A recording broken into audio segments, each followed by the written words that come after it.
Olá, caros condes e condessas, estamos aqui mais uma vez para estudos.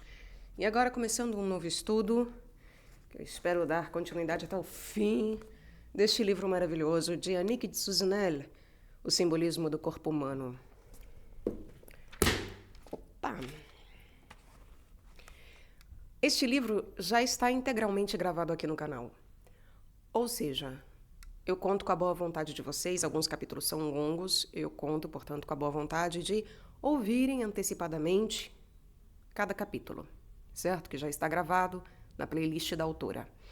Além disso, caso não queiram ouvir, caso não gostem de ouvir este livro, etc., é possível encontrar o PDF no descritivo, ou caso queiram acompanhar, inclusive, a leitura, o PDF do livro está no descritivo de todos os links, né, para o meu Drive, onde tem o livro que pode ser baixado. Esse link está em todos os descritivos, o box descritivo de todos os vídeos deste livro, certo? Então, basta ir na playlist da autora, abrir um dos vídeos, olhar o descritivo que lá terá o link para o livro. E vocês poderão baixá-lo e lê-lo, caso prefiram, certo? Deixo dito também que alguns vídeos, como esse primeiro e às vezes um e outro no meio, em livros longos ou quando eu retomo os estudos, eu deixarei aberto ao público, este primeiro capítulo, por exemplo, para servir de estímulo, porque os outros, a continuidade deste estudo, será fechado apenas para membros. Então, caso você queira ter acesso à continuidade desse estudo e ainda a outros que há aqui no canal, é possível fazendo a assinatura de membro versus, de R$ 7,99 ao mês, certo? Não custa um salgado na feira, que na minha faculdade é R$ 8,00. Então, caso isso meu trabalho valha, você possa, deve e queira contribuir, é claro, tenha algum interesse sobre o que eu tenho a falar a respeito desses livros, bom, aí está a oportunidade. Deixo dito também que as apreciações críticas aqui dos livros, elas são com um teor meramente informal, tá? Eu não tenho porte acadêmico para pretender alguma análise realmente aprofundada e específica, academicista, destes livros. E, portanto, eu falo com conhecimento de mundo próprio, falo com base em todas as leituras que eu já fiz, que estão aqui no canal, aliás, e outras ainda que fiz antes de começar o canal. Faço daquilo que já vi, já vivi, absorvi, apreendi e compreendo da vida, certo? Não é uma leitura, não faço dessas leituras críticas, também algo que é para meramente corroborar ou falar apenas sobre o que os autores nos passam. Eu corrijo quando penso que deva corrigir, acrescento, etc. Então, eu realmente tenho um olhar crítico em relação àquilo que eu leio. Eu não sou uma leitora passiva.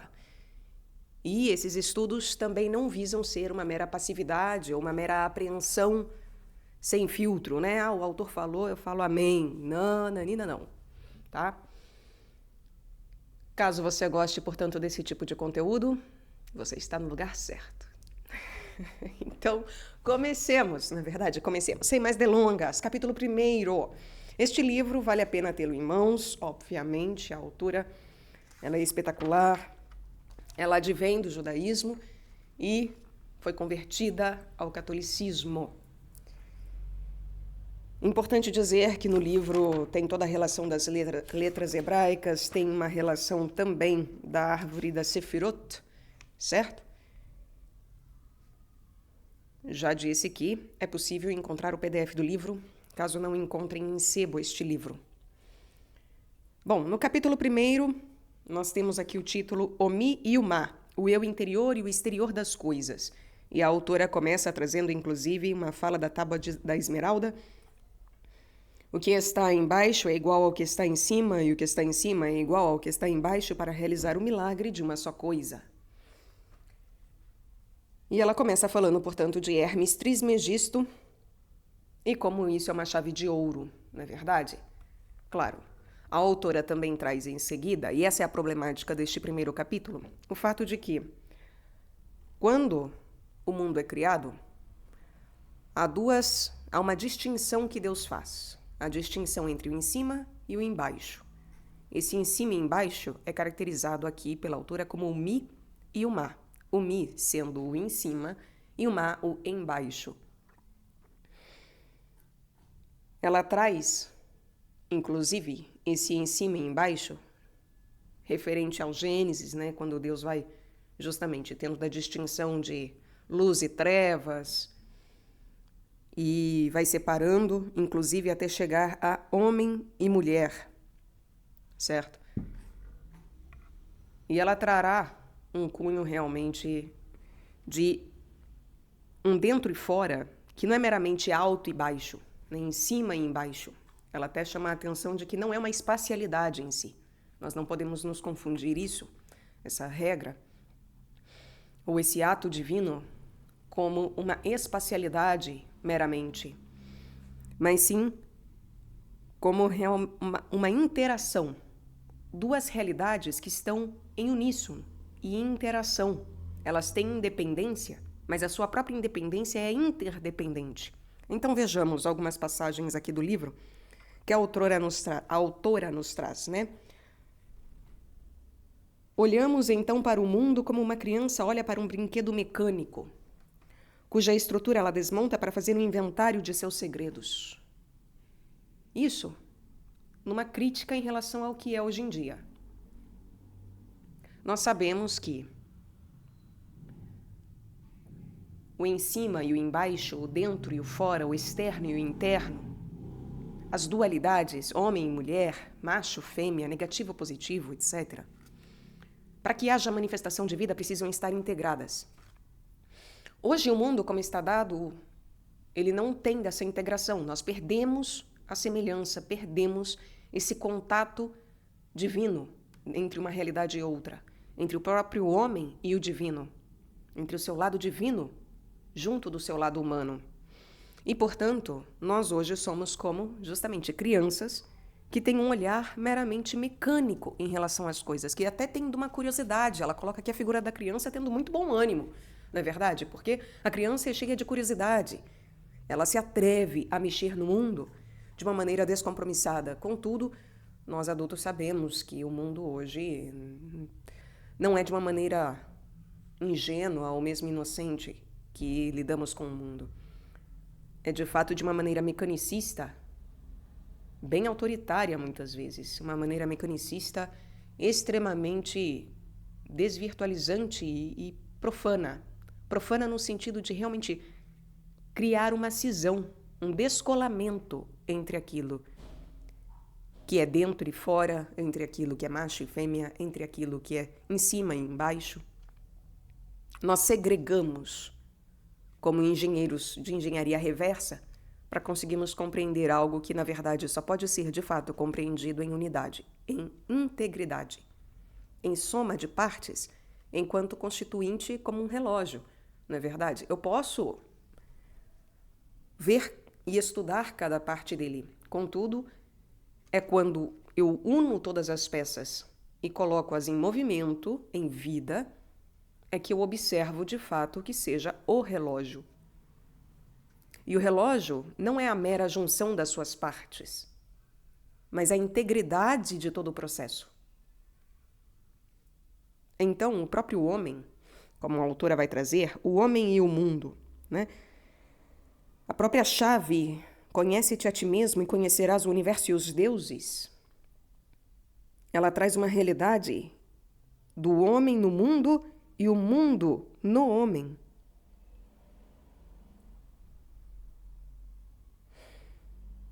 Como o verso e o reverso de uma medalha, de uma mesma realidade secreta, estando os dois aspectos manifestados, assim ligados pelo, entre aspas, interior. Ela diz que essa chave do conhece-te a ti mesmo é um convite a nos debruçarmos em relação a isso. O homem no mundo e o mundo no homem. Mas não de uma maneira mundana, imunda. Não o mundo corrompido como conhecemos, violento. Mas sim o verdadeiro mundo. O mundo de vida.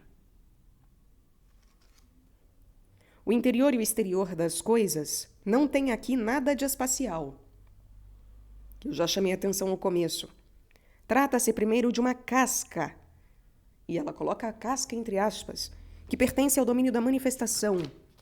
Trata-se depois de uma polpa que nos leva até o caroço. Então, não podemos apreender estes últimos, o caroço, sem penetrar em outros domínios, sem, como veremos, deixar igualmente o que nos é familiar. É a máxima bíblica de abandonarás a tua família, os teus pais, os filhos, esposa, marido, por Deus. Se nós queremos realmente conhecer a interioridade das coisas, se nós verdadeiramente queremos conhecer aquilo que é verdadeiro e que é vida em relação às coisas, nós devemos deixar aquilo que nos é familiar. É como dizer, são etapas de um processo. A figura do relógio. Se eu divido o relógio, se eu abro o relógio e o coloco em partes espalhados na minha mesa, se eu coloco as suas partes espalhadas em minha mesa, eu julgo conhecer o relógio.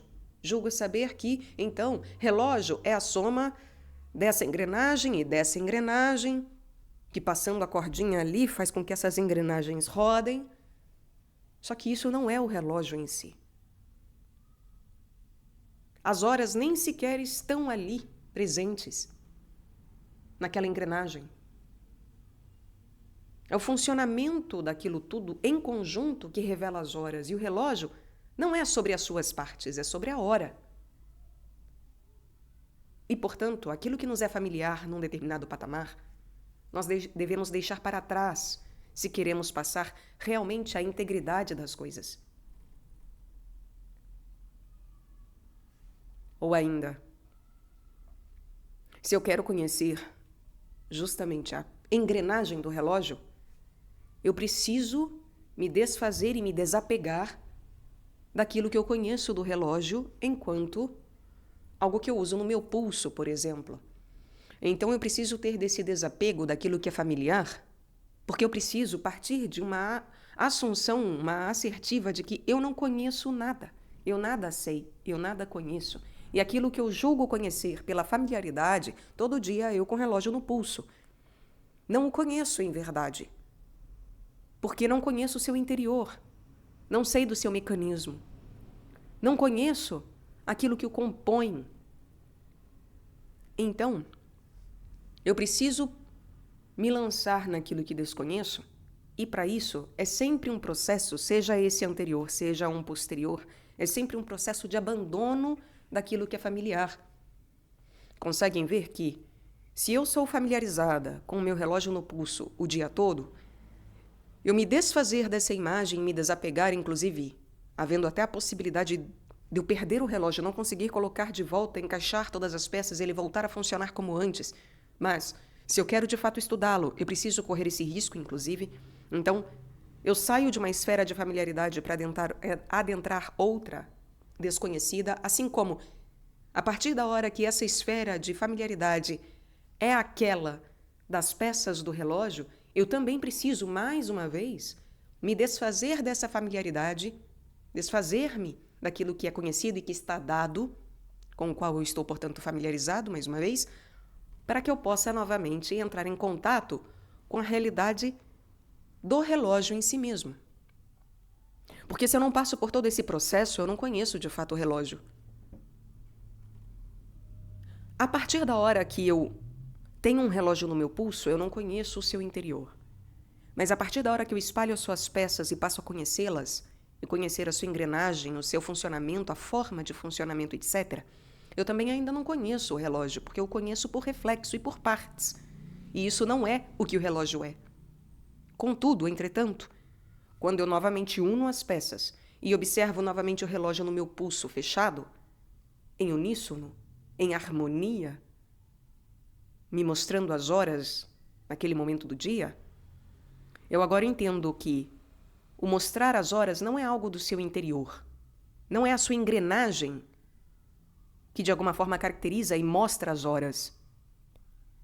A hora em si é a cabeça do relógio, é a vida verdadeira do relógio, é a função verbo do relógio. Mostrar as horas, é para isso que ele vive. Essa é a vida dele, a verdadeira vida, o horário. Contudo, eu passo a entender que ele também tem um corpo que possibilita toda essa engrenagem. A hora por si mesma, ela existe independentemente da engrenagem. A hora é uma cabeça, é aquilo que é capital ao relógio, ao cronológico, e que, portanto, encabeça aquilo que é cronológico, independentemente de relógio. Agora, independentemente da engrenagem do relógio.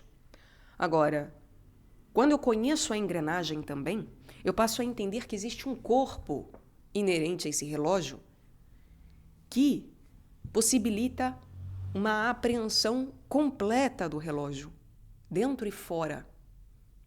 E quanto mais, inclusive, eu passo a conhecer esse relógio, mais eu vejo que a verdadeira vida do relógio, ela não é, primeiro, o seu invólucro é uma casca. O que eu olho no meu pulso é uma casca, como diz aqui a autora. Então eu vou à polpa e passo a conhecer a sua mecânica, o seu interior, que está ali configurado em pecinhas, que são as partes do seu corpo.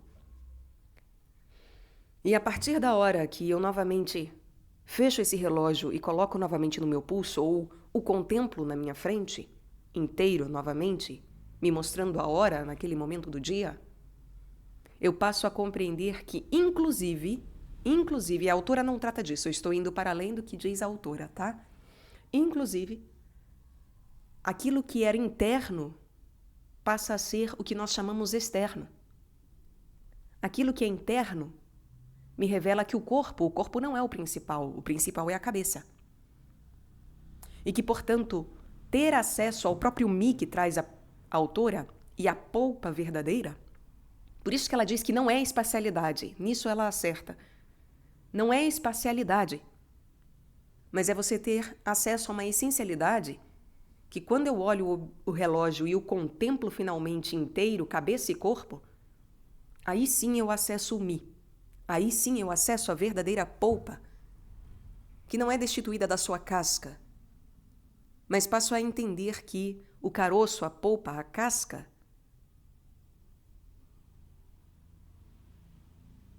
são outra coisa do que eu via antes, do que o que eu via antes. E que a própria realidade do embaixo ou do fora da casca, do externo, do óbvio, do imediato, passa a ser o próprio corpo do relógio, ou seja, o seu dito interior. Se eu fico julgando as coisas pela espacialidade, se eu acho que o interior é sempre o mais profundo, eu pensarei que as partes do relógio são de fato a profundidade do relógio, quando não é. Podemos observar aqui com essa imagem. Não é. A verdadeira profundidade, ou o verdadeiro mi, o verdadeiro mistério do relógio, está fora do relógio. Ou nem sequer fora do relógio, mas nele todo. Nele todo, porque é a união de mi com ma. A autora trará, então, que o mi é o de cima, o ma, o de baixo. O homem que participa desse em cima distingue. O homem do embaixo separa. Então, quanto mais eu chego nessa essencialidade e nessa corporeidade completa de cabeça e membros, e, portanto, um só corpo e um corpo completo daquilo que é o que eu observo, seja o que for que eu observe, quanto mais eu chego ao corpo completo, mais eu sou alguém que distingue. O que é um paradoxo, porque a distinção é uma palavra que tem relação com separação, com você ter capacidade de objetividade e de separação. Mas é uma separação que não separa, e sim que une. Porque compreende a vida total e plena daquilo que contempla. E o embaixo separa. E essa separação é inclusive uma massa amorfa, paradoxalmente também. Porque quando eu olho o meu relógio no meu pulso e digo, é só um relógio, e ele é isso, e não compreendo os seus meandros, acredito que ele é só essa aparência, um mero objeto que me serve para alguma coisa, como ver as horas, como eu que preciso ficar de olho nas horas aqui, porque não posso atrasar-me. Então, quando eu trato como uma mera aparência, horas, eu estou separando o relógio da sua verdadeira vida. Não é que nem que eu o separe de mim ou do mundo, eu o separo da sua verdadeira vida, que é a compreensão do seu corpo verdadeiro, partes e cabeça, cabeça e partes. Então, existem dois tipos de pessoas.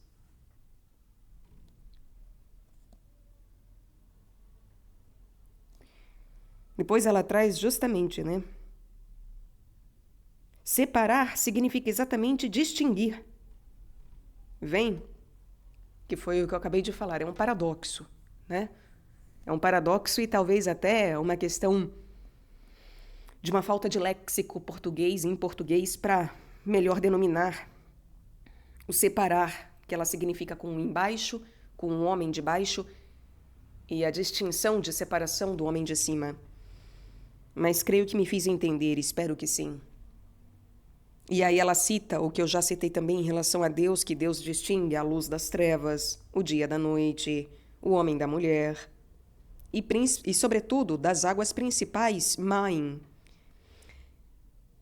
As águas que estão em cima do firmamento, das águas que estão debaixo do firmamento. E aí, as águas que a tradição hebraica chama respectivamente Mi, as acima do firmamento, e Ma, as abaixo do firmamento.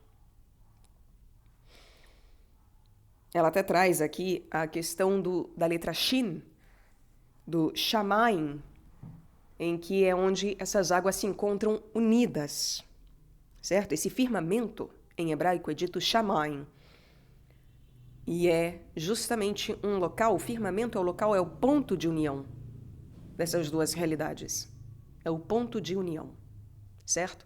E não é um mero tangenciamento, porque pensemos no homem e na mulher. Ou pensemos até numa bateria, porque tudo na natureza, apesar das pessoas hoje em dia estarem lutando em relação a isso, mas tudo na natureza que gera vida é em polaridade. Masculino e feminino, negativo e positivo, bateria para funcionar, não dá para ter dois polos idênticos. Negativo e negativo, positivo e positivo. Isso é algo que descaracteriza algo realmente dotado de vida, certo? E com a possibilidade, portanto, de manifestação da vida.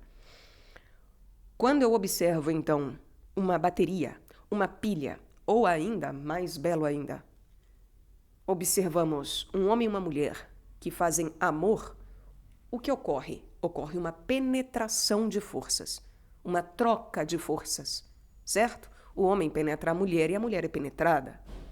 A mulher recebe o homem. Ela engloba o homem. Tá? Então é uma troca de forças para que haja manifestação de vida. Essas duas forças trabalham conjuntamente, portanto. Há toda uma movimentação para que a energia se faça visível, se faça presente e seja utilizável. Tá? E assim sendo, quando nós falamos desse Shin, que une em firmamento Shamayim as duas águas, não é um firmamento como justamente um horizonte que tangencia, coloca as duas apenas em tangenciamento, essas duas realidades em tangenciamento, encostando uma na outra. É mais do que isso, é realmente uma penetração uma da outra. Agora vejam, o meu corpo, a minha mão, ela penetra o meu coração como? Como? Através do sangue. O que há na minha mão de vida penetra o meu coração através do sangue, porque tudo que ela carrega de pureza ou sujidade é o sangue que carregará para todas as partes. Então existe uma maneira correta de se penetrar a vida e de haver essa penetração entre águas de cima e de baixo, entre mistério, mi, e matéria, ma. Tá? Ela até fala aqui, o mi é o mundo da unidade arquetípica não manifestada. O má, o da multiplicidade manifestada nos seus diferentes níveis de realidade. Aquilo que é arquetípico, aquilo que é dito do mundo das ideias, mas na verdade é mais do que isso, inclusive, é o dito mi. E o má é realmente aquilo que está relacionado à matéria, ao imediato, ao imanente. E o mi tem relação com o transcendente. Imanência e transcendência, que muita gente bate cabeça filosoficamente, né? É transcendente, é imanente. E algumas pessoas teimam em continuar na separação de imanente. Não, Deus é só transcendente, é só não encarnou. Aquela história. Deus não é Cristo, Cristo não é Deus, porque Deus não encarna. Impossível. Essa pessoa está só no transcendente. Ela está cindida com a verdadeira vida, com a verdadeira realidade. Porque a verdadeira realidade das coisas, todas as coisas, inclusive da realidade divina, é de penetração. É de vida integral de cabeça e membros. Cristo, cabeça, os santos, os seus membros. Essa é a verdadeira Igreja Católica. A verdadeira Igreja Católica não é meramente a igrejinha de pedra que vamos ali na esquina. Essa também é a Igreja Católica, mas a verdadeira, a santa Igreja Católica que rege essa de pedra é aquela que é composta pelo corpo santo de Deus, porque Cristo não tem mácula, Cristo é imaculado. E, portanto, não é possível, né, alguém maculado fazer parte de fato do corpo de Cristo. É claro que nós aqui, então, na imanência, né, na vida pragmática, palpável, material do mar, nós, que ainda estamos em separação, quando participamos da vida ritualística da igreja, mesmo sendo pecadores, buscamos a santidade justamente para termos cada vez mais uma adesão ao corpo divino de Cristo, para nos tornarmos cada vez mais corpo de Cristo. É como se nós estivéssemos, então, é que nem um bebê. O bebê que vai sendo formado aos poucos, o bebê já não é um puff, é um bebê inteiro. Os seus órgãos, o seu corpo vai sendo manifestado pouco a pouco. Nós também, enquanto corpo de Cristo, vamos sendo manifestados pouco a pouco. E essa geração, essa manifestação de novo nascimento, que não é no útero, mas que é um novo nascimento, ela se dá através de cada vez mais a palpabilidade dos seus membros. E essa palpabilidade, em imanência e transcendência, ela se dá através da santidade e não do pecado. E por isso que um dia esse corpo que hoje é transcendente, porque os santos estão no céu, e isso é transcendência, eles que hoje estão relacionados muito mais ao mi do que ao má, um dia nós seremos má também, mas o má pleno. Como ao começo, e melhor do que ao começo. E por isso seremos dotados de um corpo maravilhoso. Por isso que tem da ressurreição e de uma manifestação material, imanente. Não seremos apenas espíritos vagantes, transcendentes. Não. Seremos transcendência e imanência conjuntamente, plenamente. Certo?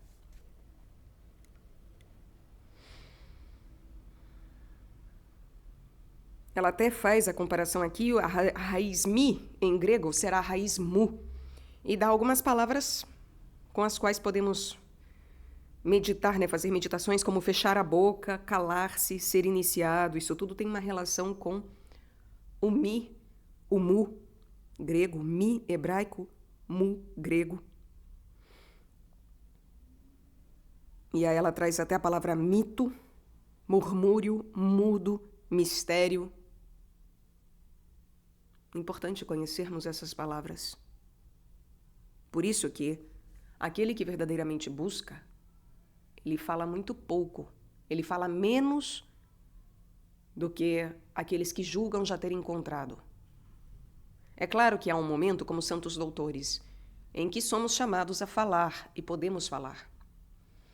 Mas mesmo as pessoas que muito falam, como um São João da Cruz, um Santo Antônio, que tenho lido aqui no canal, mesmo esses têm de um profundo silêncio, porque não falariam tudo o que falam e falaram, não fosse o grande silêncio que fizeram em sua alma, o grande silêncio que havia, imanente e transcendente, porque não é apenas um mero silêncio imanente, não é eu ficar aqui quieta. Isso não é o verdadeiro silêncio, a verdadeira mudez. Convenhamos. A verdadeira mudez, o verdadeiro silêncio, o verdadeiro mistério é imanente e também transcendente. E por isso que a própria imanência de quando se fala, ela está sendo penetrada por esse mistério, esse silêncio, essa mudez transcendente. Porque é mi e ma. Essas pessoas, quando falam, elas acionam um mi de mudez, de silêncio, de mistério, penetrando a sua qualidade de manifestação, de matéria, de fala, de colocação.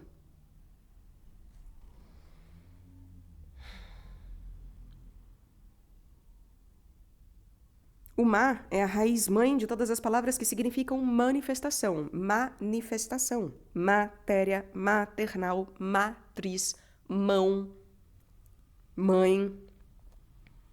O ma é a expiração do seu correspondente mi. Mi, ma, mi, ma. Este repercute continuamente sobre aquele que carrega não apenas a sua imagem, mas sua potência. O ma, portanto, carrega não só a imagem, mas a potência, o poder manifestador de fato do mi, imanência e transcendência.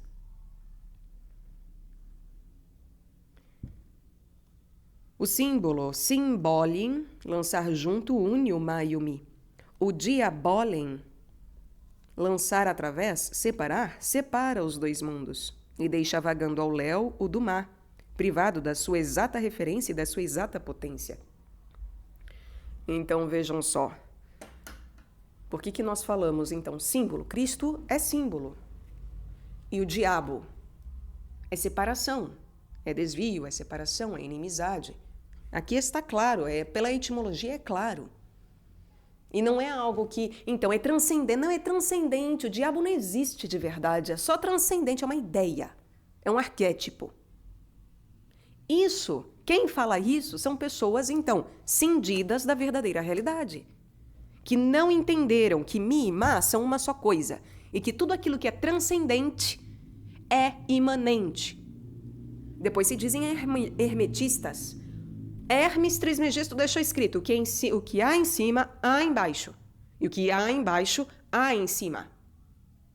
Se há diabo em cima, ou seja, no transcendente, não é no céu, é no transcendente, enquanto ideia arquetípica, ele existe enquanto imanência. Então existe diabo? Sim, claro, Satã Lúcifer é real, palpável. E existe um Deus que também é transcendente e fez-se palpável. Em tudo palpável, menos no pecado. Fez-se em tudo palpável, menos no pecado. Fez-se em tudo homem, menos no pecado. E por isso essas realidades não são apenas transcendentes. Não é só sobre o mi. E aí eu sou um pseudo-espiritualista que, fico lá nas nuvens, achando que tudo não é real. Não é aqui e agora. Não, o diabo é só uma ideia. Que nós temos que integrar, inclusive. Tenta integrar a imanência para ver se funciona. A integração das coisas na vida, ela é completamente distinta da ideia familiar que nós temos do que seja a integração. Porque integração é integridade. É busca por integridade, por inteireza. E já vimos ao começo o que é isso. Que é conhecer a vida verdadeira de cabeça e corpo de todas as coisas, de um relógio a Deus ele mesmo. Então saiamos dessa ideia de que diabo não existe, hein? Que é um papinho psicológico ou transcendente. Não, é imanente. É ma e mi. Já disse Hermes. Já disse Cristo. Muito acima, infinitamente além de Hermes. Não é uma realidade óbvia? É óbvio para aqueles que têm olhos. Para os que não têm, sinto muito, oremos, não é verdade? Oremos. Os hebreus chamam Elohim o homem do alto, Adão o homem de baixo. O homem do alto é o mundo do Mi. Ele é expresso no mar. A sua imagem, Adão, o homem de baixo, reúne em si a totalidade do mar, que contém em seu germe a promessa do fruto, a totalidade do Mi. E na promessa do fruto, desculpem, que contém em seu germe e na promessa do fruto a totalidade do Mi. Nessa perspectiva, o homem é ponto de encontro do universo e dos deuses. Esse é o motivo pelo qual as ciências tradicionais o chamam de microcosmos, pequeno universo, e de microteos, pequeno Deus. Ele é o ponto de partida de todas as vibrações, o foco de reflexão de todas as ressonâncias. Então, o homem, ele é aquele que, justamente, é o ponto de encontro, onde negativo e positivo se encontram unidos, onde a vida de dualidade se encontra manifestada em verdadeira vida, ou deveria. Deveria. E, portanto, essa é uma grande e uma crucial diferença, por exemplo, com os anjos. Com os anjos. Os anjos não são um ponto de encontro. Eles são andrógenos, etc., mas não são esse ponto de encontro. Nós o somos. Nós somos o ponto de transcendência e imanência em verdadeiro entrelace, fazendo amor. O próprio gozo, o próprio ápice, somos nós, o ápice da criação, o gozo da criação, o gozo de Deus. E por isso que Deus não se manifesta entre os anjos, é entre nós. Ele não encarna entre os anjos, é entre nós, como nós, entre nós. Por nós. Porque nós é que somos o cume, o ponto máximo, a coroação, o gozo, o orgasmo, o amor, na sua mais alta expressão, somos nós. O resto também é fazer amor. A partir da hora que o homem e a mulher vão para a cama, não é tudo fazer amor? Desde os beijos, desde os primeiros olhares. Não é fazer amor? Deveria ser. Desde os primeiros olhares, os primeiros toques. Desde o começo, era fazer amor. E é tudo uma mesma obra. Mas o homem é o ápice. É a hora que uma nova vida irá surgir dali. Porque após o fazer amor, o que vem? Um bebê. Nasce um filho ou uma filha para o casal.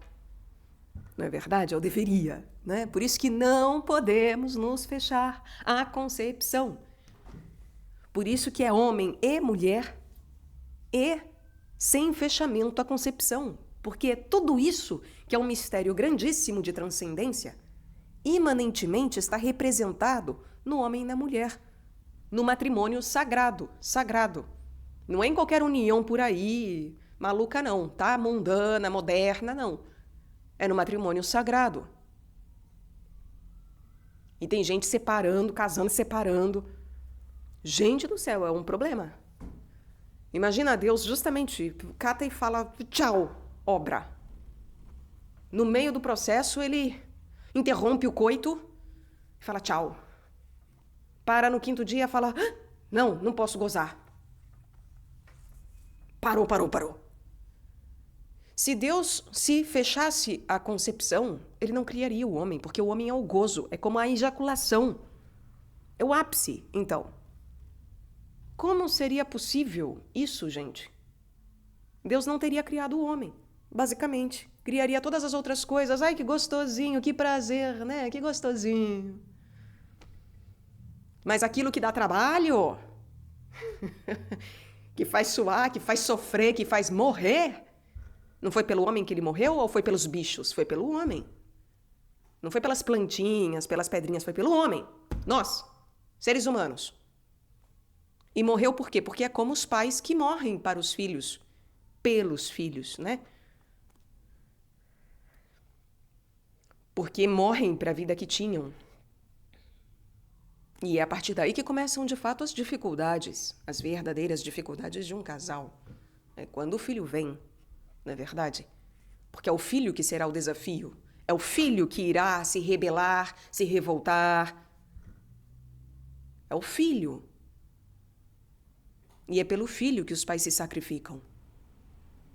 Sacrificam todo o seu sangue, toda a sua vida. Mesmo muitas vezes com os filhos não sabendo ver esse sacrifício, não sabendo apreciar, não sabendo nem sequer honrar esse sacrifício.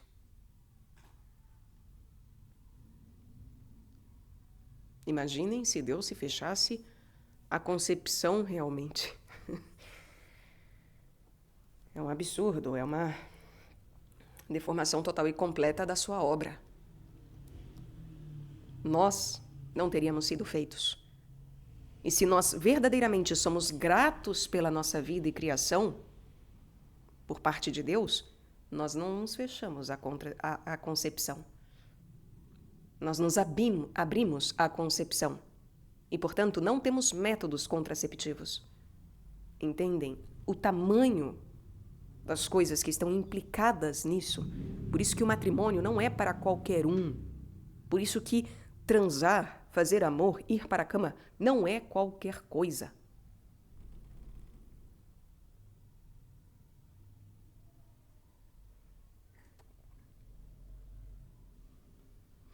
Depois a autora nos chamará a atenção para o fato de que há os mitos, né? E que devemos voltar aos mitos, que até o Jung exclama, o Ocidente perdeu os seus mitos, e a autora vai falar, não, os mitos estão aí. Nosso patrimônio sagrado é imenso, mas nós não sabemos decifrá-lo. Claro, né? Mitos têm uma relação, né? Os mitos antigos, mitos gregos, greco-romanos, eles têm uma relação com o quê? Com a fundação e perpetuação da vida, certo? Com a geração da vida e com uma realização acerca da vida, um entendimento acerca da vida, acerca dos processos, fossem psicológicos ou espirituais, pelos quais nós deveríamos passar. Então buscam um entendimento daquilo que é a verdadeira vida do homem, ainda que os mitos então antigos sejam falhos nesse sentido. Mas, de toda maneira, era o que se buscava. Isso não se perdeu de maneira alguma. Mas a partir da hora que nós temos ritos, e não mais meros mitos, mas ritos, sobretudo, que são verdadeiramente... Porque os mitos geravam ritos, né? Os mitos geravam ritos. As pessoas iam ter de ritualística em templo para os deuses, que eram mitológicos, que são mitológicos. Então, quando nós observamos que os ritos hoje são os verdadeiros ritos, então não é uma mera realidade mitológica aquilo que é bíblico. É realmente uma realidade de mim, de um mitológico que é mim, porque é de fato mistério. E não porque é comparável a coisas greco-romanas. Ah, é mais uma mitologia, é mais uma crença, é mais um achismo. Não! Verdadeiramente é o verdadeiro mistério revelado. Só que é tão difícil de enxergar que é mais fácil entender e ver, e estudar e me aprofundar em mitos greco-romanos, persas, hindus, etc., do que, até de povos originários, do que eu de fato compreender que o catolicismo, sobretudo, o cristianismo, ele é mitológico por ser mistério, por ser águas de cima. E isso me chama a uma ritualística que só passando por essa ritualística eu conseguirei decifrar aquilo que há de mitológico e de mistério nas coisas cristãs. Então, ao contrário do que um livro mitológico greco-romano que eu leio e acho que compreendo, ou minimamente compreendo alguma coisa daquilo, ao contrário disso, em que eu tenho uma compreensão humana e até psicológica da coisa, porque os deuses eram muito humanos nesse sentido das paixões. Quando eu leio a Bíblia, por exemplo, quando eu tenho contato com o cristianismo, por exemplo, eu não tenho contato imediato com a interpretação, tanto que eu chego a poder não acreditar. Mas dificilmente alguém dirá que os mitos greco-romanos não têm relação com a realidade. Eles têm. Quando estudamos e vemos que eles têm um teor passional e um teor que justamente organiza os nossos corpos psicologicamente e emocionalmente, você não cultua os deuses greco-romanos como deuses, mas você compreende que ali tem uma realidade muito importante de ser conhecida e que é base para todo um ocidente, aliás. Então, não se joga isso fora. Isso é um grande adubo, verdadeiramente. E, portanto, isso nos fortifica de alguma forma, em termos humanos, de pó, de terra, por isso digo adubo. Mas quando nós passamos por uma realidade cristã, como a da Bíblia, não é um mito que eu compreendo estudando mitologia. E mesmo passando pelos ritos, requer um esforço santo para alcançar realmente o que aquilo tem de mistério. Eu preciso verdadeiramente reconhecer a maternidade má da igreja para que eu seja lançado ao mistério de Cristo Ele mesmo.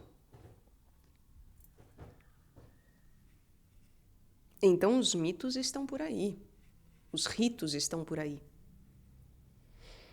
Nós não perdemos os nossos mitos e ritos.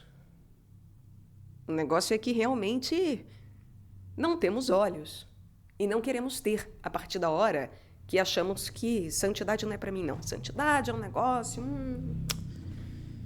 para qualquer outro, menos para mim. Eu não.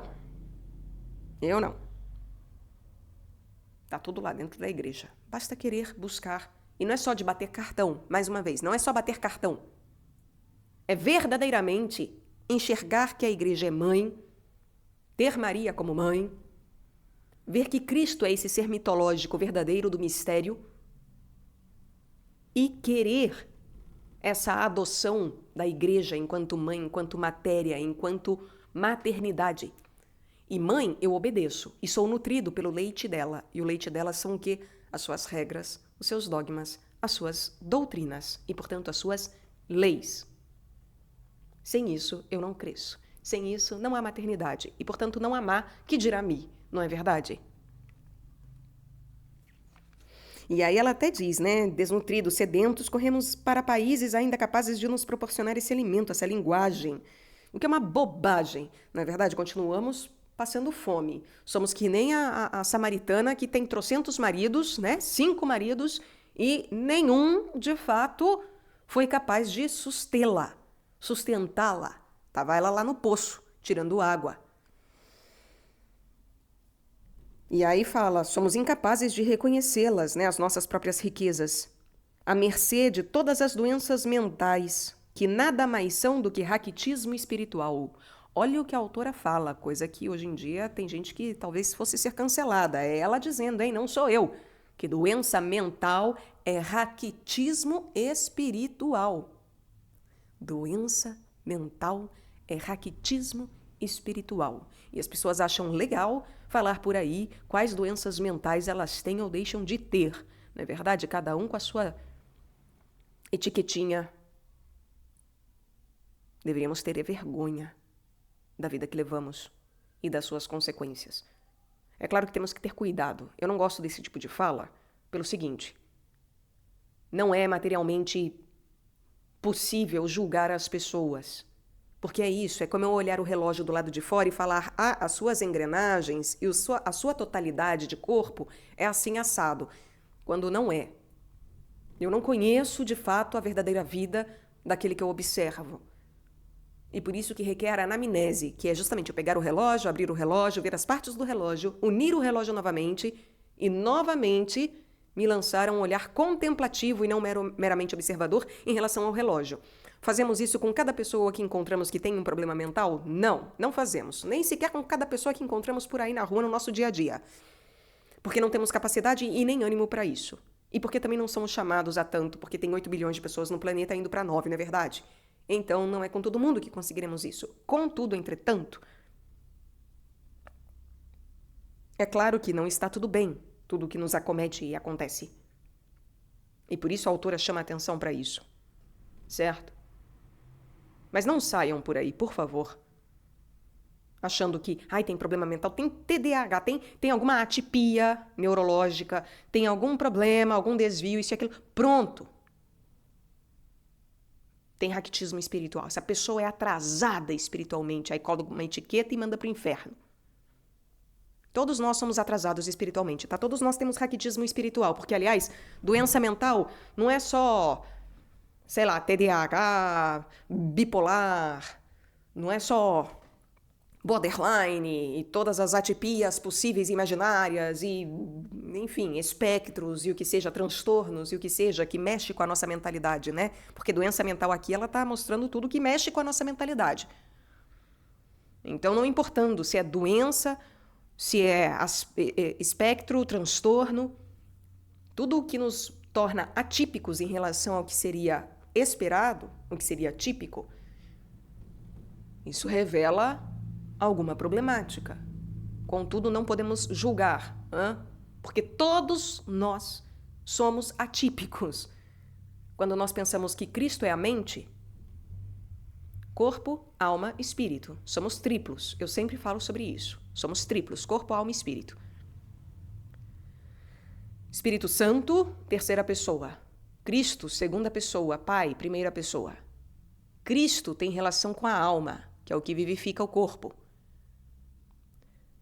Mente, após corpo. Corpo, mente, espírito. E, portanto, Cristo, que é a alma, é também mente. Tem relação com a mente. Por isso que se trata de ânima, ânimos, e psique, alma. Ou psique, alma. Certo? Cristo tem relação com isso. E, portanto, somos cristãos? Não! Então, todo aquele que não é verdadeiramente um cristão, e quando eu falo cristão, eu quero dizer corpo de Cristo, ou seja, santo, todo aquele que não é santo tem problema mental, tá? Tem doença mental. Ainda que não seja distinguível do, olha, que doença você tem, que transtorno, que atipia, uau! Ainda que não seja flagrantemente visível, todos nós somos louquinhos, viu? Enquanto não formos corpo de Cristo, não teremos uma mente adequada de fato. Porque, mais uma vez, a mente adequada, a mente saudável, é a mente que é crística. Porque Cristo é a alma, Cristo é a mente divina. É a parte superior da nossa mente. Porque nós temos uma parte inferior e uma superior da mente. O verdadeiro cristão, ele usa a parte superior da mente, e não inferior. Como o próprio corpo. Pessoas santas usam a parte superior do corpo e não inferior. Especialmente cabeça.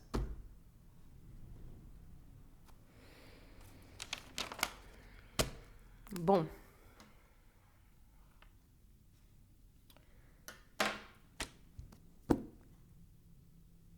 A autora nos traz aqui, então, esse conhecimento implica a evolução do que conhece em seu acesso a níveis de consciência sempre mais elevados. Falamos sobre isso em relação ao relógio. Primeiro, eu acredito que eu conheço o relógio, aí eu desmonto o relógio, aí eu passo a acreditar que eu conheço o interior do relógio, aí eu monto novamente o relógio, e aí eu verei que, em momento algum, eu conheci o relógio. Eu nunca contemplei o relógio. Eu via o relógio, eu falava do relógio. Eu não contemplava, de fato, o relógio.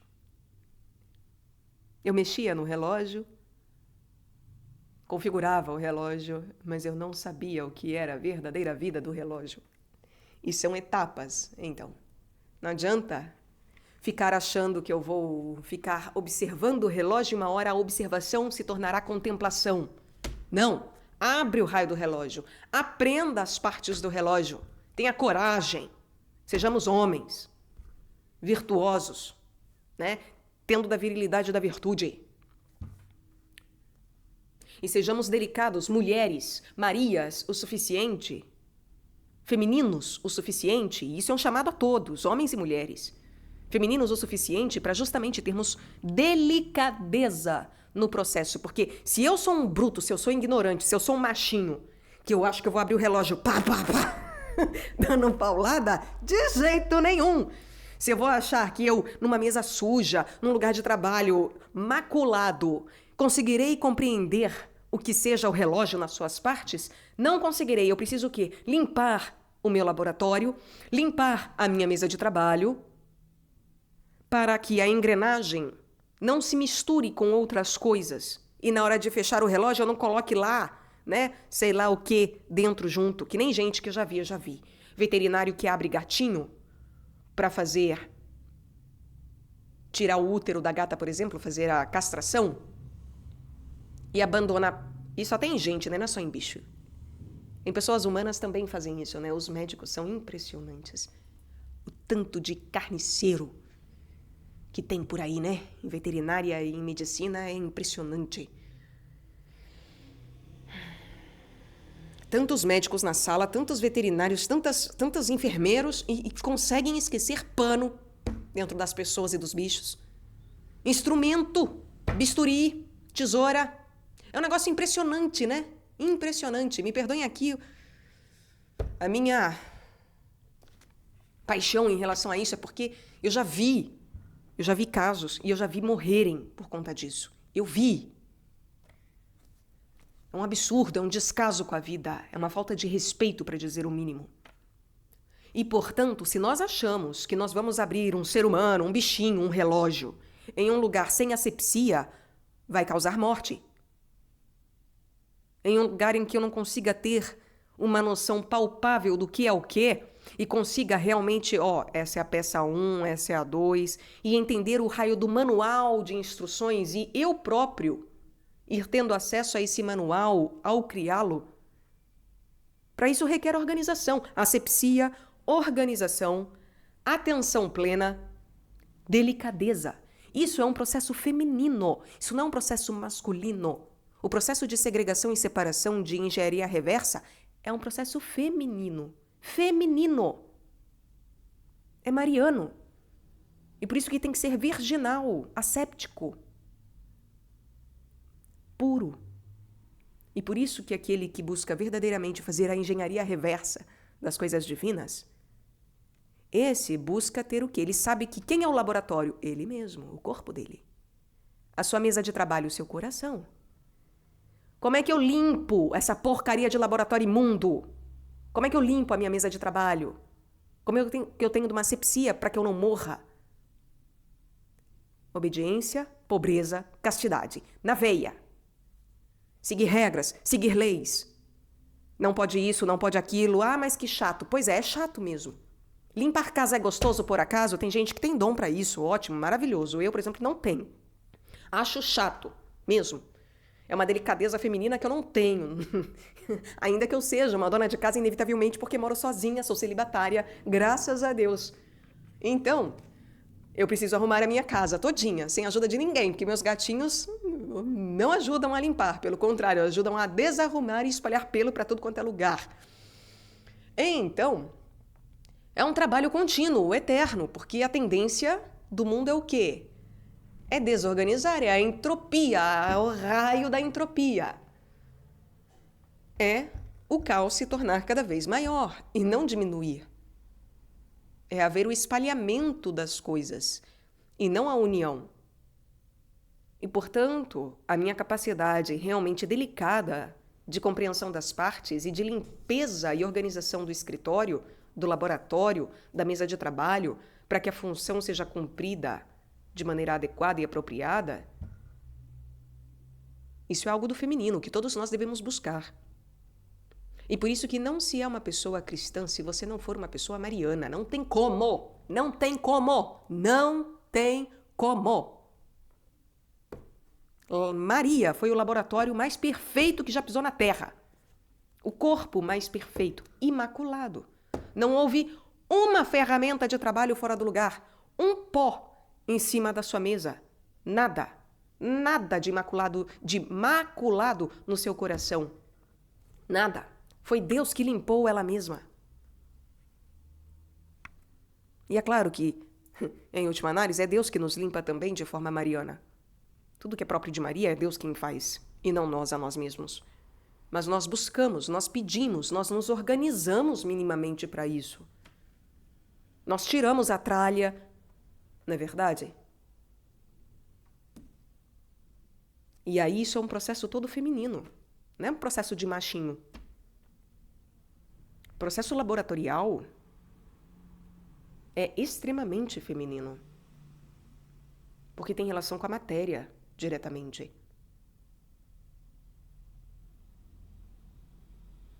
Então que sejamos também delicados, que tenhamos virtude e sejamos, portanto, viris, entendendo que é tudo com delicadeza. É tudo com uma extrema delicadeza. Porque é mais delicado mexer nas coisas divinas, é muito mais delicado do que abrir um relógio em cima de uma mesa. É mais delicado do que abrir um gato em cima de uma mesa. Mais delicado do que pegar o meu próprio coração humano e colocar em cima de uma mesa e abrir e anatomicamente estudá-lo. É muito mais delicado, é infinitamente mais delicado, porque o coração é a vida desse corpo e esse corpo perece. Mas a vida espiritual que nós devemos perscrutar e buscar, essa é a minha verdadeira vida. É o coração da minha verdadeira vida, do meu verdadeiro corpo. Da minha verdadeira imanência junto à transcendência.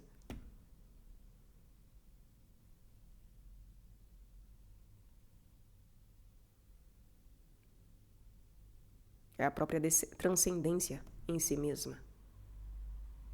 No fim e ao cabo.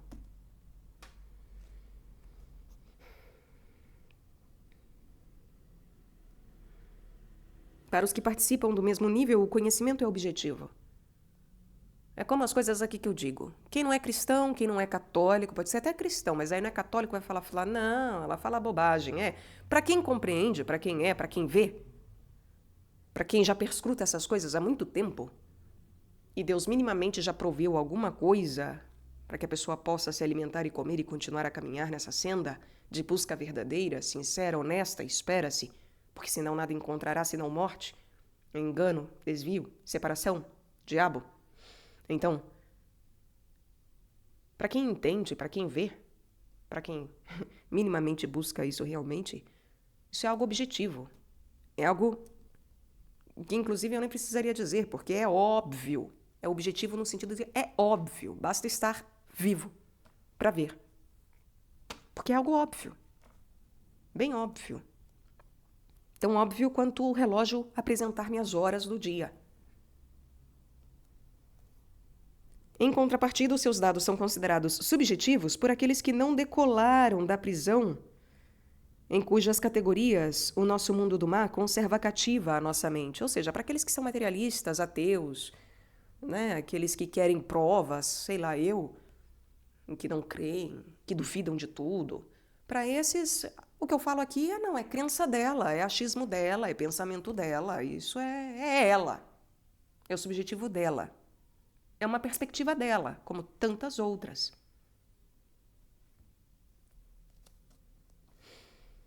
Essas pessoas são as que estão cindidas da verdadeira realidade, em verdade.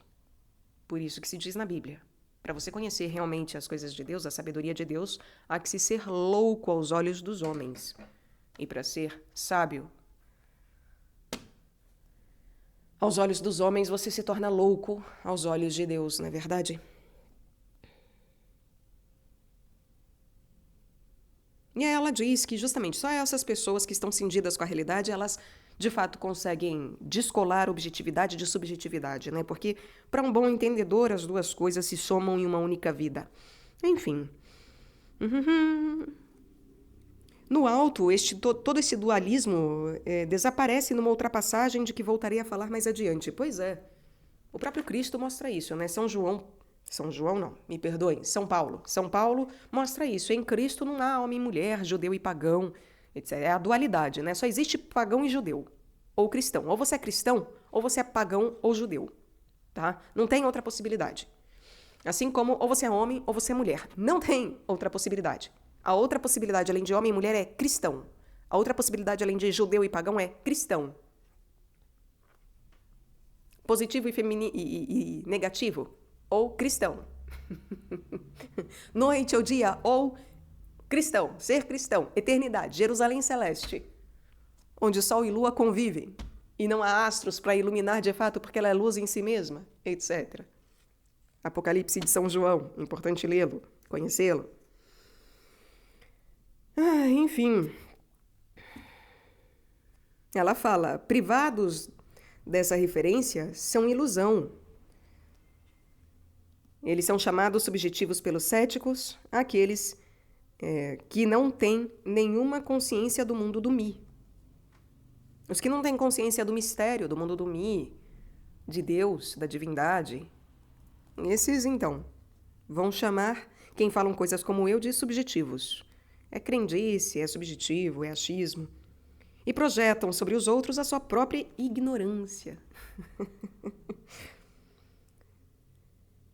Mas ilusão é a experiência do Mi cindida da experiência do Ma. Ilusão é separação. Ilusão é Mi separado de Ma. Não importa se você é materialista e não acredita no Mi, ou se você é pseudo-espiritualista e só acredita no Mi. Não, eu vivo só para Deus. Aí a matéria é má. A matéria é prisão. Essa vida é uma porcaria. Para de fazer filho porque você está aprisionando o espírito. Essa papagaiada. Isso é falsa espiritualidade. Isso é ilusão, cisão com a verdadeira realidade. O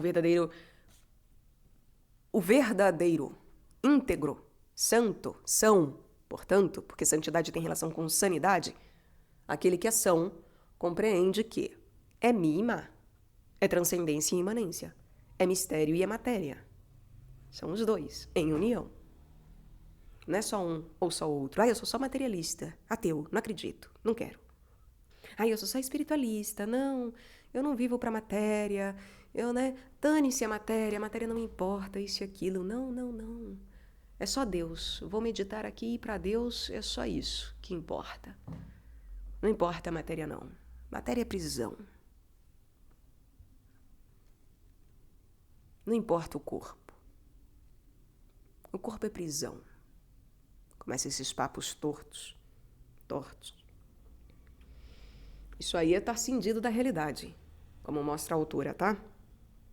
E, por fim, ela diz, minha intenção é falar do ser que se despojou do eu habitualmente cristalizado na cultura, o que nós conhecemos de eu, portanto, na erudição ou na ética do seu meio exterior.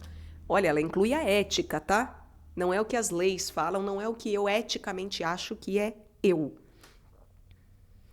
Que renunciou a toda inteligência intelectual, povinho que acha que sabe alguma coisa, e que entra na experiência vivida. Ela fala para aqueles que entram na experiência vivida. Talvez seja até vívida. Verdadeira, cheia de vida. Viva.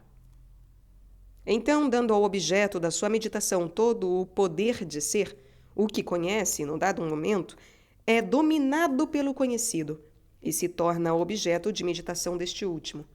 Pouco a pouco, toda a distância entre conhecido e conhecente desaparece. O conhecimento é um casamento, uma união do conhecido e do conhecente.